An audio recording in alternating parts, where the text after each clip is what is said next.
మా సిస్టమ్కి తగిన పిల్లలు తల్లిదండ్రులు. మేము ఒకటే అర్థం చేసుకుంటాం.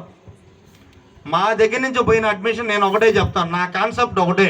ఫస్ట్ నుంచి కూడా నేను ఇంతవరకు ఎప్పుడు కూడా 2014 నుంచి విజేత కోచింగ్ సెంటర్ ఒక పాంప్లెట్ నాకు వేసుకునే అవసరం నాకు రాలా. నా బ్రాండ్ ఏంటంటే స్టూడెంటే నా బ్రాండ్. ఏంటి? పాంప్లెట్ కాదు నాకు బ్రాండు. విజేతలో ఉండే స్టూడెంటే నా బ్రాండు. నాకు పాంప్లెట్ ఎప్పుడు ఇంతవరకు అవసరం రాదు కూడా. నేను డబ్బుల కోసం పని చేయట్లా. ఇది ప్రతి ఒక్కరు గుర్తుపెట్టుకోవాలి.